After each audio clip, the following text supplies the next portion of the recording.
பிப்ரவரி 8 நடந்த மிக முக்கியமான சம்பவங்கள் ஏன் நடந்தது என இந்த செய்தியெல்லாம் நீங்க ஆல்ரெடி கேள்விப்பட்டிருப்பீங்க. ஆனா இதுக்கு பின்னாடி ஏதாவது இருக்குமா, இதுல ஏதாவது சம்பந்தம் இருக்குமா அப்படின்றது போல ஒரு கேள்வி வருது இல்லையா?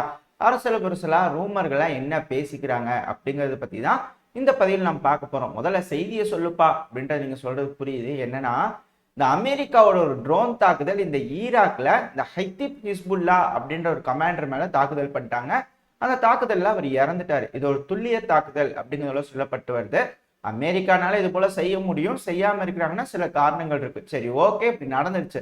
இதுக்கு ஈரான் என்ன மாதிரியான ரெஸ்பான்ஸ் கொடுத்துக்கிறாங்கன்னா, இங்க இருக்கக்கூடிய ஈராக்ல இருக்கக்கூடிய ட்ரூப்ஸையும் சரி, சிரியால இருக்கக்கூடிய ட்ரூப்ஸையும் சரி, அதாவது டைரக்டா ஈரானோட ட்ரூப்ஸ் கிடையாது, இந்த ஈரான் பேக்டு, ஈரான் அலைடுன்னு சொல்றாங்க இல்லையா, அவங்களுக்கெல்லாம் கிரீன் லைட் கொடுத்துட்டாங்க. இதுக்கு மேல ப்ரூட்டலா அட்டாக் பண்ணுங்க, தர்ம அடி விடுங்க, பாத்துக்கலாம் அப்படிங்கிறது போல இந்த ஈரான் தரப்பு வந்து கிரீன் லைட் கொடுத்ததா சொல்லப்பட்டு வருது. இதுக்கு பதிலடி கொடுக்கும் விதமா அதுக்கு ஏற்றபடியே சில இடங்கள்ல அமெரிக்காவும் ஸ்ட்ரைக் பண்ணிக்கிறாங்க. சில இடங்கள்ல சில பேஸ்ல பல பேசஸ்ல அமெரிக்காவோட பேஸ்ல வெடிசத்தம் கேட்டதா சொல்லப்பட்டு வருது. தாக்குதலை பத்தி தெளிவான விவரங்கள் வந்ததுன்னா அடுத்த பயில தெளிவா பார்ப்போம். ஆனா இப்ப இந்த இடத்துல ஏன் அமெரிக்கா திடீர்னு இப்ப இந்த ஹத்திப் ஹிஸ்புல்லா மேல தாக்குதல் பண்ணும்? ஏதாவது சம்மந்தம் இருக்கா? இது தேவையே இல்லாம ஈரானை போய் சொரிஞ்சுடுற மாதிரி இருக்கு. எதுக்கு இந்த வேலையை பார்த்துட்டுது அமெரிக்கா அப்படின்ற போல ஒரு கேள்வி வரும். இந்த கேள்விக்கான பதில் என்னன்னா, அமெரிக்கால செனட் சபையில கொண்டு வந்தாங்க ஒரு தீர்மானத்துக்கு. ஏங்க, இஸ்ரேலுக்கு, உக்ரைனுக்கு, அப்புறம் பார்டருக்கு, அப்புறம் இந்தோ பசிபிக் ரீஜனுக்குலாம் எய்டு கொடுக்கணும்ல, பாஸ் பண்ணுங்க பில்ல அப்படிங்கிறது போல அமெரிக்காவோட தற்போதைய ஆளும் அரசாங்கம் தான் ஜோ பைடன் அவர்கள் இருக்காருல்ல, அவருக்கு கீழே வந்து ஒரு பில்லை கொண்டு வந்தாங்க. அதுக்கு ரிபப்ளிகன்ஸ்ல வந்து எதிர்ப்பு தெரிவிச்சதுனால அந்த பில்லு பாஸ் ஆகல. என்னங்க, இஸ்ரேலுக்கே எய்டு இல்லையா? ஆமாங்க, ஆமா, இந்த டொனால்டு ட்ரம்ப் அவர்கள் இருக்காருல்ல, அவர் தான் ஜெயிக்க போறாரு அப்படிங்கறத உறுதியா உலகத்தில் இருக்கிற பலரும் நம்புறாங்க. இந்த புட்டின் அவர்கள் பேட்டி கொடுத்திருப்பாரு இல்லையா டக்கர் கால்சனுக்கு, அதுல கூட புட்டின் அவர்கள் கூட ஒரு வார்த்தை சொன்னது ஏதோ லீக் ஆயிடுச்சு அப்படிங்கிறது போல ஒரு வீடியோ கிளிப்பிங் மட்டும் வந்துட்டு இருக்கிறது. என்ன சொல்லியிருப்பாருன்னா, உலகத்துக்கே தெரியும் அடுத்த டொனால்டு ட்ரம்ப் தான் அமெரிக்காவோட பிரசிடென்ட் அப்படிங்கிறது போல. ஸோ இதெல்லாம் வச்சு பார்க்கும்போது டொனால்டு ட்ரம்ப் அவர்களுக்கு இப்போ ஒரு பவர் கிடைச்சிருக்கும் இல்லையா?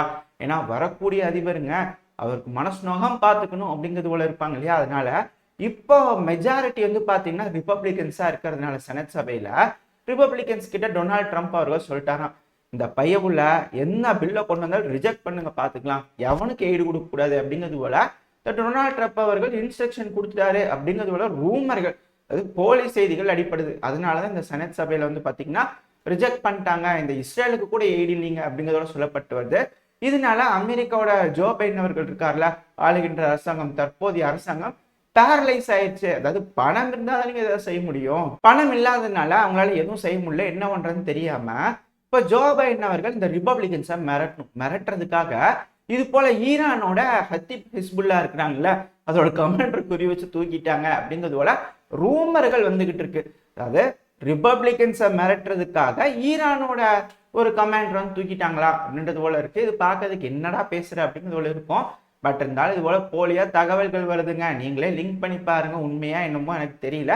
பட் இது போல விஷயங்கள் வருது. இதெல்லாம் நம்ம புருடா இன்டெலிஜென்ஸ் கொடுக்கக்கூடிய போலி தகவல் தான். நம்ப வேணா, ஒரு ஜாலியா இருக்குல்ல, என்டர்டெயினா இருக்குல்ல, நம்புறீங்களா அப்படிங்கிறது மறக்காம கமெண்ட் செக்ஷன்ல சொல்லுங்க. பட் விஷயம் என்னன்னா, இப்ப இது போல செஞ்சுட்டாங்க. சரி, அப்ப ஈரான் பயங்கரமா அடிக்க ஆரம்பிப்பாங்களே அப்படின்னா, அதுதான் ஜோ பைடன் அவர்களுக்கும் வேணுங்க. பாத்தியா, அடிக்கிறாங்க பாரு, இப்ப என்ன பண்றது, வா சண்டைக்கு போல, வா அமெரிக்கா வாங்க சண்டைக்கு போலன்னு கூட்டிட்டு போயிட்டா, அடுத்த அமெரிக்காவுக்கு அதிபரா வரக்கூடிய டொனால்டு ட்ரம்ப் அவர்களுக்கு ஏகப்பட்ட பிரச்சனைகள் இருக்கு. முதல்ல இமிகிரன்ஸ் பிரச்சனை இருக்கு, அது போக இந்த உலகத்துல இருக்கிற பல பிரச்சனைகள் இருக்கு. நாடுகள்ல அக்கப்போர் தாங்காம இருக்குது, எல்லா இடத்துலயும் சண்டை முட்டிக்குன்னு இருக்கு. ஏன்னா இந்த நார்த் கொரியா, சவுத் கொரியா அடுத்த பக்கம் ரெடியா இருக்கு. இந்த சீனா இந்தியாவை அடிக்கிறதுக்கு, அதாவது நம்மள அடிக்கிறதுக்கு தயாரா இருக்கிறாங்க. இதோட பல விஷயங்கள் இருக்கு. இது எல்லாத்தையுமே வந்து டொனால்டு ட்ரம்ப் ஹேண்டில் பண்ணும். அது மட்டும் இல்லாம ரஷ்யா உக்ரைன் போர்ல உறிஞ்சிருச்சு உக்ரைனு, அவ்வளவுதான் அப்படிங்கிறது போல இருக்கு. இதை வந்து விட்டு கொடுத்துட்டாங்க. அதாவது ட்ரம்ப் அவர்கள் நினைக்கிறது நடந்துருச்சுன்னா ஜோ பைடன் அவர்களோட பொலிட்டிக்கல் கேரியரே போயிடும், முடிச்சு விட்டுருவாங்க. அது மட்டும் இல்லாம அடுத்த டொனால்டு ட்ரம்ப் அவர்கள் ஜெயிச்சிட்டாருன்னா பைடன் அவர்கள் அவரோட பவர்ஸை மிஸ்யூஸ் பண்ணி பல வேலைகள் செஞ்சிருக்கிறாரு, அது போல கேஸ் மேல தூக்கி போட்டு ஜெயில இருந்து வெளியே வர விடாம பண்ணிடுவாங்க அப்படிங்கிறதோட சொல்லப்பட்டு வருது. பட் இதெல்லாம் நடக்குமா என்னங்க தெரியல. அதெல்லாம் புருடா இன்டெலிஜென்ஸோட போலி தகவல் தான். பட் ஆனா இப்போதைக்கு நம்ம தெரிஞ்சுக்க வேண்டிய விஷயம், இந்த பில்லு திரும்பவும் நாளைக்கு கொண்டு வராங்க. அதாவது ரிப்பப்ளிகன்ஸுக்கு கொஞ்சம் டைம் வேணும் இல்லையா, யோசிங்கப்பா, நல்லா யோசிச்சுட்டு நாளைக்கு திரும்பி வந்து ஓட்டு போடுங்க, இந்த பில்லை பாஸ் பண்ணலாமா வேண்டாமா அப்படிங்கிறது போல. இந்த பில்லில் உக்ரைனுக்கு, இஸ்ரேலுக்கு, இண்டோ பசிபிக் ரீஜனுக்கு, அப்புறம் தைவானுக்குன்னு இது போல பல விஷயங்களுக்கு வந்து பார்த்தீங்கன்னா எய்டு இருக்க போகுது. அப்புறம் இந்த பார்டருக்கு சேர்த்து அமெரிக்காவோட பார்டர் செக்யூரிட்டி இருக்குல்ல, அதுக்கும் சேர்த்து பில்லில் வந்து அந்த பணம் இருக்க போது அதை பாஸ் பண்ணும். இப்போ ஈரான்ல வந்து ஒரு அட்டாக் நடத்திட்டாங்க, இதுக்கு பதிலுக்கு ஈரான் வந்து அட்டாக் நடத்துவாங்க. இப்போ ஒரு வேளை இந்த ரிபப்ளிகன்ஸ் நாளைக்கு ஓட்டெடுப்பு நடக்கும்போது சரி கொடுத்து தொலை அப்படிங்கிறது போல ஓட்டு போட்டாங்க அப்படின்னா டிப்ளமேட்ஸ் போய் ஈரான் நடந்து போச்சப்பா ஏதாவது பார்த்து பண்ணிக்கலாம் அப்படிங்கிறது போல ஏதாவது செய்யறதுக்கு வாய்ப்பு இருக்கு, பேச்சுவார்த்தை நடத்துறதுக்கு. அப்படி இல்லையா நாளைக்கு ஓட்டெடுப்பு, அதாவது இன்னைக்கு ஓட்டெடுப்பு திரும்பவும் ரிபப்ளிகன்ஸ் மறுத்துட்டாங்க அப்படின்னா ஈரான் வந்து அவ்வளவுதான், ஈரான் ருத்ர தாண்டவம் ஆட ஆரம்பிப்பாங்க. டிப்ளமேட்ஸ்லாம் இப்போ எதுவும் பேச போறதுல, ஈரானுக்கு வேணுங்கிற எந்த விஷயத்தையும் செஞ்சு தர மாட்டாங்க. அப்படி இருக்கும்போது கண்டிப்பா ஈரான் ரிட்டாலியேட் பண்ணும்போது இது ஒரு பெரிய பிரச்சனையா மாறிடுச்சுன்னா எலெக்ஷன் வருங்களா அப்படின்றதே ஒரு கேள்விதான். அது மட்டும் இல்லாமல் ஜோ பைடன் அவர்கள் திரும்பவும் அமெரிக்காவோட அதிபராகிறதுக்கும் வாய்ப்பு இருக்கு இல்லையா. பாருங்க, ஈரான் தாக்குதல் பண்ணது இந்த சமயத்தில் அணியை சூஸ் பண்ணுங்க, நான் தான் அடிக்கிறதுக்கு தயார் அப்படிங்கிறது போல. ஏன்னா டொனால்ட் ட்ரம்ப் அவர்கள்லாம் போற விரும்பாதவரே, அவர் போருக்கெல்லாம் போக மாட்டாரு, வீக்கான பிரசிடென்ட்டுங்க அப்படிங்கிறது போல ஒரு பிம்பத்தை உருவாக்கி திரும்பவும் பைடன் அவர்களே ஜெயிச்சிடலாமா அப்படிங்கிறது போல யோசனை எடுக்கதான் சொல்லப்பட்டு வருது. இதுவும் ஒரு போலித்தனம் தான். ஸோ ஈரான் அடிக்கிறதுக்கான காரணம் அமெரிக்காவோட செனட் சபையில பில்லு பாஸ் ஆகணும், அதுக்காக தான் இது. உக்ரைனுக்கு ஈடு கொடுத்தே அவன் அப்படிங்கிறதுல ஜோ பைடன் அவர்கள் உறுதியா இருக்கிறாரு அப்படிங்கிறது தெரிய வருது. இல்லை நம்பலாமா வேண்டாமா நீங்களே முடிவெடுத்துக்கங்க. அடுத்த ஒரு விஷயம் வந்து பாத்தீங்கன்னா, உக்ரைனோட கமாண்டர் இன் சீஃபான வேலரி ஜெலூஷ்னி அவர்கள் ரிசைன் பண்ணிட்டாரு அபிஷியலா. இந்த விளாடிமிர் ஜெலன்ஸ்கி அவர்கள், உக்ரைனோட அதிபர் இருக்காருல ஜெலன்ஸ்கி அவர்கள் ரிசைன் பண்ணிட்டார், போப்பானி வேலையை விட்டு அப்படிங்கிறது போல சொல்லிட்டு தான் சொல்லப்பட்டு வருது. இன்னொரு ஒரு சில மணி நேரங்கள்ல உறுதிப்படுத்தப்படும். படிச்சுன்னா அடுத்த பதிவில் நம்ம கன்ஃபார்ம் பண்ணுவோம். அப்படின்லாம் உங்களுக்கே தெரிய வந்திருக்கும் என்னத்துக்கு, ஏன்னா இது ஒரு ஹெட்லைன்ஸா மாறும் இல்லையா. சரி, ஓகே, ஏன் இவரை வந்து ஜெலன்ஸ்கி அவர்கள் வேலையை விட்டு தூக்குறதுல ஆர்வமா இருக்காரு அப்படின்ற ஒரு கேள்வி வரும் இல்லையா. இவங்க ரெண்டு பேத்துக்கும் பிரச்சனை, முட்டிக்கும் மோதிக்கும் இப்படிங்கிறது போலதான் இருந்துச்சு, நானும் அப்படித்தான் நினைச்சேன். பட் ஆனா வந்து பாத்தீங்கன்னா இப்போ புருடா இன்டெலிஜென்ஸ் விங் புதுசா ஒரு போலி தகவலை கொண்டு வந்து கொடுத்துருக்குது. ஒரு பொய்யான செய்தினா நம்புறவங்க நம்பிக்கலாம், நம்பாதவங்க விட்டுக்கலாம், ஏன்னா இது போலி தகவல் இல்லையா. அதனால என்ன சொல்ல வருது அப்படிங்கிறத கவனிப்போம். என்ன சொல்றாங்க அப்படின்னா, அதாவது வேலரி ஜெலூஷ்னி அவர்கள் தம்பி என்னைய ரிசைன் பண்ண வச்சிருப்பா, போதும் எல்லாம் முடிஞ்சிருச்சு, இதுக்கு மேல நீ வேலையை விட்டு தூக்குனாதான் நான் எங்கேயோ பொட்டி கட்டிட்டு போய் ஏதாவது பக்கம் செட்டில் ஆக முடியும், சும்மா நானே நிக்க முடியாது, அவ்வளவுதான் முடிஞ்சிச்சு, கொலாப்ஸ் ஆயிடுச்சு ஃப்ரண்ட் லைனு, இந்த இடத்துல இதுக்கெல்லாம் பொறுப்பு நான் ஏற்றுக்க முடியாது. ஏன்னா இப்போ ஆப்பிரிக்கால 10,000 வீரர்கள் இருக்கிறதா சொல்லப்பட்டு வருது, உக்ரைனோட வீரர்கள் மட்டும் டிஃபென்சிவ் பொசிஷனுக்காக. அதாவது கூட்டி கழிச்சு பார்த்தா தோராயமா 2 பிரிகேட் இருக்காங்க.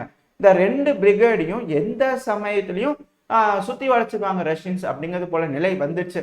ஏன்னா பிப்ரவரியோட 10 நாள் முடிஞ்சிருச்சு, இன்னொரு 20 நாள் தான் பாக்கி இருக்கு. அப்படி இருக்கும்போது மார்ச் மாசம் எலெக்ஷன்ல ரஷ்ய அதிபரான விளாடிமிர் புட்டின் அவர்கள் வெற்றி வெற்றி அப்படின்னு கொண்டாடணும் இல்லையா. இந்த ஒரு காரணத்துக்காக கண்டிப்பா ஆப்பிரிக்காவை சுத்தி வளைச்சிருவாங்க இந்த பிப்ரவரி மாசத்துக்குள்ள. அதுக்குள்ள இந்த வேலரி ஜெலூஷ்னி அவர்களை வேலையை விட்டு தூக்கி ஆகணும். அதாவது அவரே ரிசைன் பண்ணி போனாருன்னா பயந்துட்டு ஓடிட்டாரு அப்படிங்கிறத சொல்லுவாங்க. அதனால அவருக்கு ஒரு நல்ல பேர் வேணும் இல்லையா. அதனால ஜெலன்ஸ்கி அவர்களே மரியாதையை நீ வேலை விட்டு தூக்கிடுங்க அப்படிங்கிறது போல இது போல ஒரு பிம்பத்தை உருவாக்கி மூட்டையை கட்டிட்டு போயிட்டாரு வேலரி ஜெலூஷ்னி அவர்கள் அப்படிங்கிறதோட சொல்லப்பட்டு வருது. இதெல்லாம் உண்மையா என்னங்க தெரியல. ஏன்னா இப்போ ஆப்பிரிக்காவில் இருக்கக்கூடிய 10,000 சோல்ஜர்ஸ் வந்து ரஷ்ய வீரர்கள்கிட்ட சரண்டர் ஆயிட்டாங்கன்னு வச்சுக்கோங்களேன். அது மிகப்பெரிய தலைகுனிவான ஒரு விஷயம் அந்த கமாண்டர் இன் சீஃபுக்கு. அந்த ஒரு விஷயத்த வந்து உக்ரைனோட கமாண்டர் வந்து பொறுப்பேற்றுக்கிறதுக்கு தயாரா இல்லை அப்படிங்கிறத சொல்லப்படுது. அது மட்டும் இல்லாம ஆப்பிரிக்கான்றது ஒரு மிகப்பெரிய டிஃபென்சிவ் லைன். அந்த டிஃபென்சிவ் லைன்ல இருக்கக்கூடிய அந்த சிட்டி, அது மிகப்பெரிய டிஃபென்சிவ் லைன். இப்போ ரஷ்ய வீரர்களை உக்ரைனோட வீரர்கள் முன்னேற விடாம தடுத்து நிறுத்திட்டு இருக்காங்க இல்லையா. அந்த லைன், அந்த டிஃபென்ஸ் லைன் உடஞ்சிருச்சு அப்படிங்கிறாங்க. இந்த ஆப்பிரிக்கா மட்டும் ரஷ்யா பிடிச்சிட்டாங்கன்னா பின்புறமா வந்து தாக்குவாங்க, பல இடங்கள்லயும் பல சிட்டிஸ் விழுந்துரும். ரஷ்யா வேகமா முன்னேற ஆரம்பிச்சிட்டாங்கன்னா அடுத்த டினிபர் ரிவர் தான், அது வரைக்கும் ஃபுல்லா சரிச்சு விட்டுருவாங்க ரஷ்யன்ஸ். ஏன்னா டிஃபென்சிவ் பொசிஷன் எடுத்து இப்போதைக்கு முடியாது, உக்ரைன் கிட்ட அந்த அளவுக்கு வீரர்களே இல்லை அப்படிங்கிறாங்க. அதனாலதான் மொபைலைசேஷன் ப்ராசஸ் ஸ்டார்ட் பண்றாங்க. இதை ரஷ்யாவும் சாதகமா பயன்படுத்திக்கும். ஏன்னா ரஷ்ய அதிபரான விளாடிமிர் புட்டின் அவர்கள் ஜெயிச்சிட்டாருன்னு வச்சுக்கோங்களேன். அவர் என்ன சொல்லுவாரு, என்னப்பா உக்ரைனு நீ ஏன் மொபைலைசேஷன் மாசா பண்றியா, நான் காட்டுறேன் பாரு மாச, ட்ரெயினுக்கு 100 பேர் திறக்கிறேங்கிறது போல மாஸ் மொபைலைசேஷன் அப்படிங்கிற பில்லை மட்டும் பாஸ் பண்ணிட்டாரு அப்படின்னா ரஷ்ய வீரர்கள் பெருமளவுல தயாராக ஆரம்பிச்சிருவாங்க. ஸ்பிரிங் அஸ்பென்சிவ், அதாவது ரஷ்யாவை பொறுத்த வரைக்கும் என்ன சொல்லிட்டு இருக்காங்க இந்த புருடா இன்டெலிஜென்ஸ் விங்ல என்ன சொல்லிட்டு இருக்குன்னா, ரஷ்யா இந்த வின்டர் கேம்பெயினை முடிச்ச உடனே, அதாவது இப்ப அஃபென்சிவ் நடத்திட்டு இருக்காங்கல்ல, இந்த அஃபென்ஸ் முடிச்ச உடனே டைம் இல்லாம கொஞ்சம் கூட இன்டர்வெல் இல்லாம ஸ்பிரிங் அஃபென்சிவ் ஆரம்பிச்சிருவாங்க. அந்த சமயத்துல ரிசர்வா இருக்காங்கன்னு சொல்றோம் இல்லையா, நம்ம கூட ஒரு 3 லட்சம் வீரர்கள் இருப்பாங்க அப்படிங்கிற சொல்லப்பட்டது. எங்கப்பா இருக்குது அதெல்லாம் அப்படிங்கிறது போல கேள்வி இருக்கு. அதுல 2,00,000 வீரர்கள் கிட்ட கண்டிப்பா ஸ்பிரிங் அஃபென்சிவ் யூஸ் பண்ணிடுவாங்க ரஷ்யா அப்படிங்கிறதோட சொல்லப்பட்டு வருது. அதாவது தொடர்ந்து அடிப்பாங்க. அப்படி அடிக்கும்போது உக்ரைனால எதுவும் தாக்கு பிடிக்க முடியாது. பல இடங்கள், அதாவது புதுசா இந்த சுமி ஒப்லாஸ்ட், கர்கிவ் ஒப்லாஸ்ட்ல என்ட்ரி ஆகி ஆரம்பிச்சிட்டாங்க அப்படின்னா உக்ரைனுக்கு வேற வழியே இல்லாம வேற பக்கத்துல இருக்கக்கூடிய வீரர்கள்லாம் ஃப்ரண்ட் லைனுக்கு கொண்டு வரணும். அதாவது இந்த பெலரூஸ் பார்டர்ல மற்ற ஏரியா, இந்த ஒடசா ஏரியா, இது மாதிரி பக்கத்துல எல்லாம் இருப்பாங்க இல்லையா, அவங்க எல்லாத்தையும் கொண்டு வரணும். அந்த சமயத்துல லேண்டிங் ட்ரூப்பர்ஸ்க்கு இந்த ஒடசா அடிக்கிறதுக்காக லேண்டிங் ஃபோர்ஸை களமிறக்கி விடுவாங்க. ஒடசாலையும் ஆபரேஷன் நடக்கலாம். அப்படி இல்லை ஒடசாவை டார்கெட் வைக்கணும்னா திரும்ப அந்த கர்சன் பகுதியை மீட் எடுக்கிறதுக்காக தாக்குதல் பண்ண ஆரம்பிக்கலாம் அப்படிங்கிறத சொல்லப்பட்டு வருது. ஒரு மிகப்பெரிய பிரம்மாண்டமான தாக்குதலுக்கான ஒரு பிளான் இருக்கும் அப்படிங்கிறது புரிஞ்சுக்க முடியுது. இதை சமாளிக்கிறதுக்காக தான் மொபிலைசேஷன் பிளானை கொண்டு வராங்க. இந்த பில்லை பாஸ் பண்ணும்போது வேலரி ஜெலன்ஸ்கி அவர்கள் அந்த இடத்துல பார்லிமெண்ட்ல நின்று அவரு படிக்கணும்னு நினைச்சிருக்கிறார் போல இருக்கு ஜெலன்ஸ்கி அவர்கள். அதனாலதான் கொஞ்சம் டிலே ஆயிட்டு இருந்து.